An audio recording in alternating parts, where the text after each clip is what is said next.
Alright, dalawa. Pero binitan ako, putik.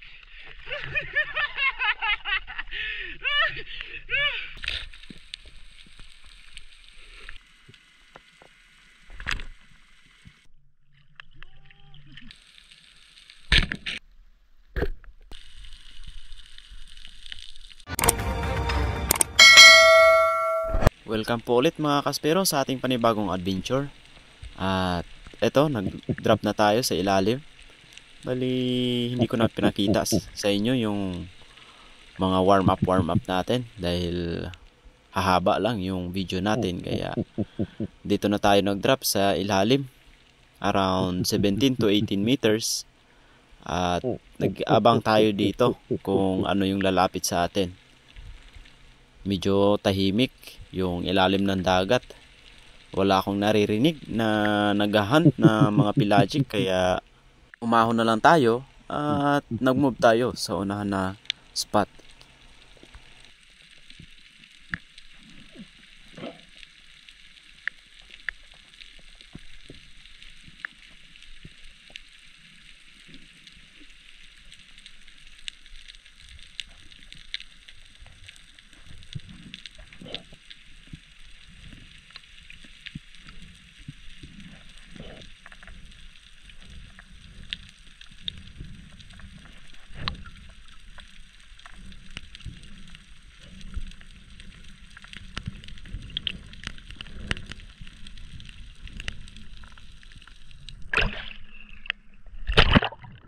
Pinuntahan ko yung pinapanaan ko ng Giant Tree Valley.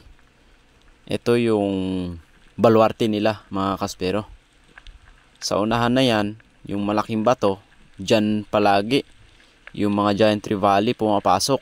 Minsan yung mga Bindite Snapper at meron pang mga ilak mga kaspero. Kaya yung ginawa ko, nag-ambush na lang ako dito. Baka lumapit sila. At wala akong nakikita sa paligid. Ngunit pagtingin ko doon sa bato sa ilalim, nandun pala yung mga Giant Tree Valley. Paikot-ikot sila doon sa loob ng bato mga kaspero. Hindi talaga lumalabas kahit ginamitan na natin ang ugog. Ayaw talagang lumabas, kaya yung ginawa ko, umahon na lang ako mga kaspero at binalikan ko.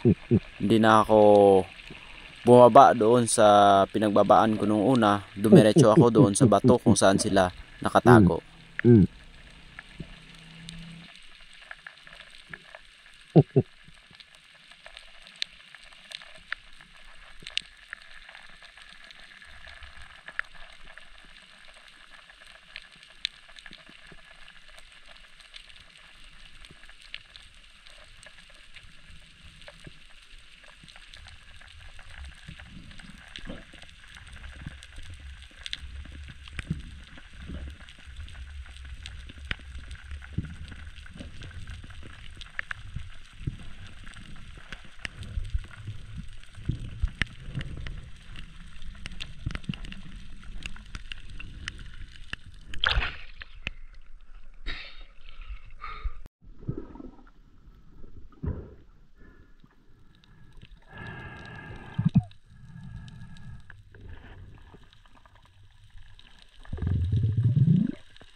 At ito na nga, pababa na tayo.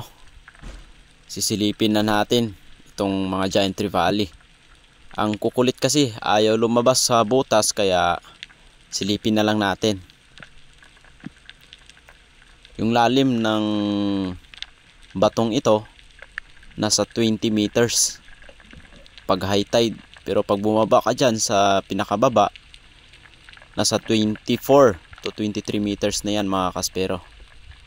Ayan, bumaba na ako dito at sinilip ko na yung bato kung saan sila naglalaro mga kaspero. Ayan, dinadahan-dahan ko lang para hindi sila mabigla. At kung mapapansin nyo mga kaspero, nakatutok na tayo. Ayun, medyo mabibilis nga lang at pumana na lang tayo dito. Hindi na tayo namili. Baka wala pa tayong mahuli.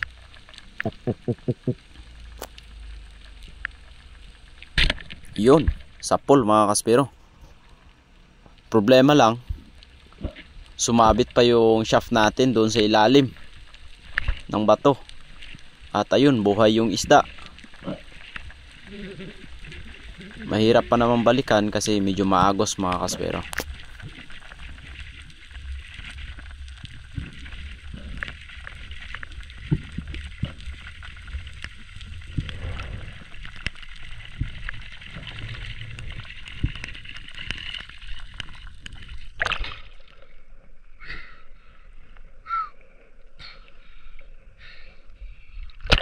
At bali ni-retrieve na natin itong giant trevally na sumabit sa ilalim ng bato. Bali mag-ingat po tayo sa ganitong pag-retrieve ng isda mga kaspero, lalo na pag buhay. Ayan, umikot-ikot. Dapat maging alerto tayo pag ganitong sitwasyon mga kaspero.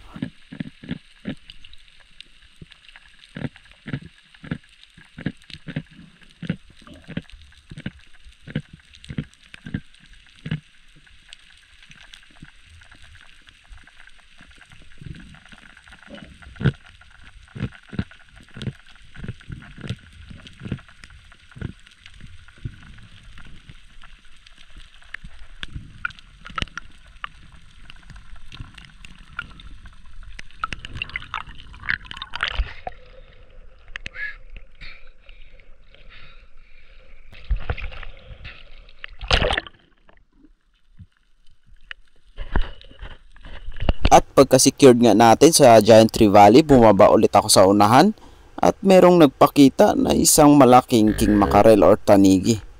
Ayun, napakagandang pagkatira dito sa king mackerel. Na-spine shot natin mga kaspero at hindi ko kaagad hinila. Kung napapansin nyo, sinusundan ko yung king mac gawa ng nakita ko yung flapper. Ayaw bumuka kaya dinahandahan ko lang at nung huli, nirelease ko na yung tali. Ako na mismo nag-release para lumuwag yung flapper at mag-lock doon sa katawan niya. Baka kasi makawala, sayang din.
Tingak na naman.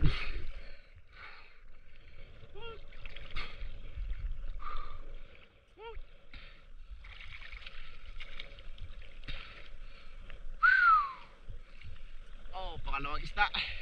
King mackerel. Alright.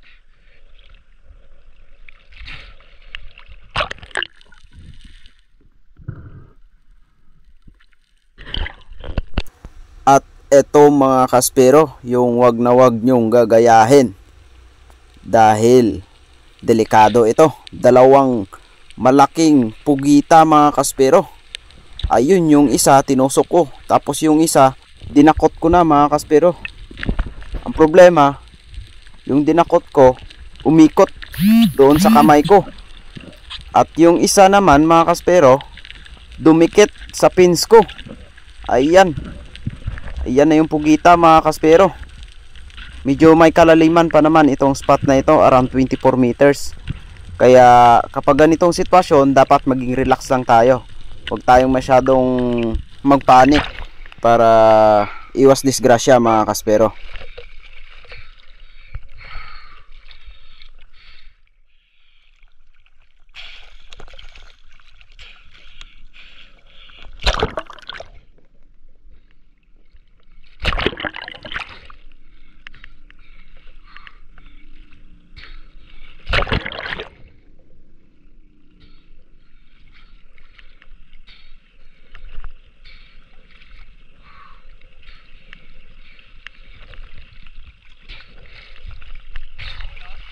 Oh, wala pa kita sa likod. Kita sa likod.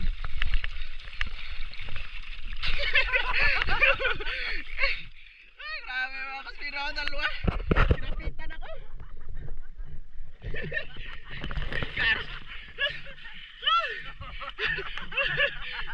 Tanggalin mo yung pins ko. Pins. O sige lang. Ito. Alright, dalawa. Sinapitan ako. Putik.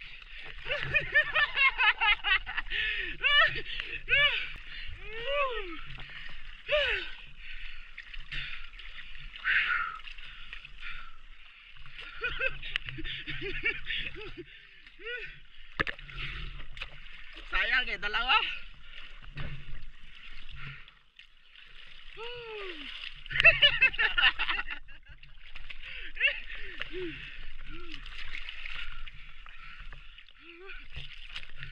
Kanta ulo.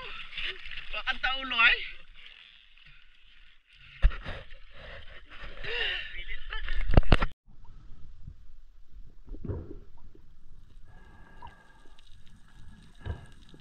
At nung pagbaba namin ulit, nakapana ako ng isang tanigi mga kaspero. Ngunit huli ko na kuhanan ng video nung paangat na.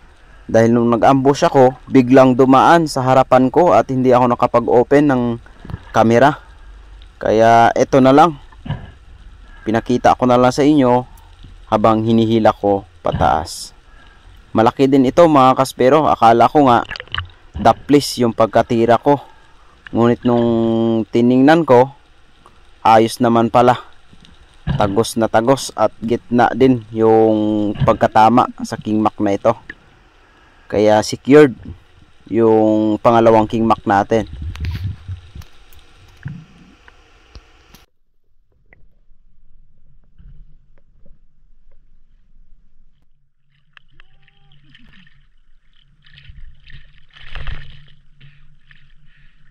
Pangalawang tanigi mga kaspero.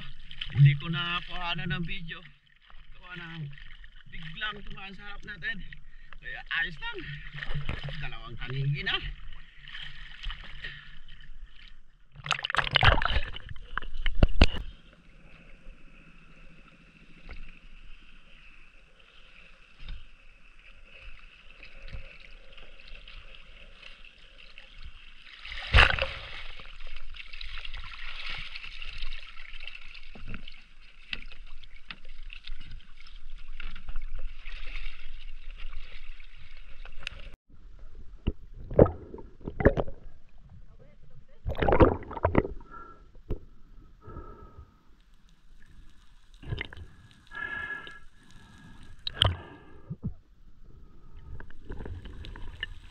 Sa time na to, nakapana si Master Danny ng tanigi. Bali, ito na yung pangatlong tanigi namin. Hindi ko na ito pinana, tinusok ko na lang mga kaspero dahil sayang naman kung papanain pa natin at magre-reload na naman tayo ng pana. Kaya yung ginagawa ko, tinutusok ko na lang dahil hindi naman ito pumipiglas. Kaya hinawakan ko na at hinila ko na pataas mga kaspero. Pinatay ko na para hindi na makakawala. Ano yun? Reject. Tayo kaya. Kamat para takol. Iwa kaya para kasi mo kaparuban.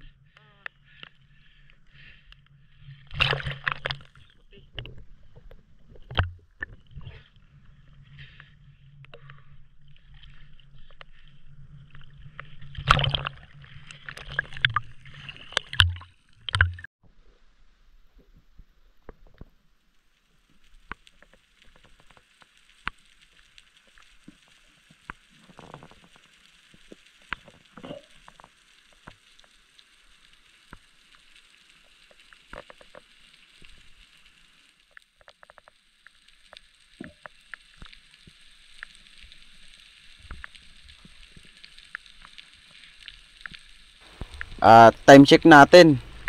Mag alas 5:30 na ng hapon mga kaspero. Kung napapansin nyo, medyo madilim na yung ilalim. Kaya yung ginawa ko, pumana na lang ako ng panghuling isda natin. Itong surgeon fish or labahita o palid kung tawagin dito sa amin. Masarap din ito sa bawan mga kaspero. At ito na yung last fish of the day natin at umuwi na kami mga kaspero. Shoutout time tayo mga kaspero. Shoutout kay Christopher Simon, Jeffrey Ferolino, and kay Miguel Kelo. Ayan. Shoutout po kay Joel Bael, kay Loria Vidal ng Mountain Province. Shoutout kay Rolly Spearfishing TV. Shoutout Tumbaga Hunter TV ng Quezon Province. Shoutout kay Altea Manuel ng Davao del Norte. Shout out kay Mix Channel, kay Roy Mompar ng Villanueva, Misamis Oriental, Hari Beleza ng Batangas City. Shout out kay Renz Castro ng Libertad Antique, kay Rini Alisin ng Pasay City. Shout out kay Elmer Marcon and Andon family of Kalayo, Cabatuan, Iloilo. And then kay Ferd Padua. Shout out. And then kay Dennis De La Cruz and De La Cruz family ng Naik Cavite. Shout out po. And kay Roel Villanueva from Baguio City na taga Aklan, na taga Libacao. Shout out kay Karen Tabuena at saka sa papa niya na si Jose Tabuena, and then kay Nelda Tabuena. Ayan, maraming salamat po mga kaspero sa walang sawang pagsuporta. Sa lahat po ng gusto mong papa-shout out, just drop your comment and isa-shout out natin yan. Hanggang sa muli, kita-kits sa ating next adventure mga kaspero.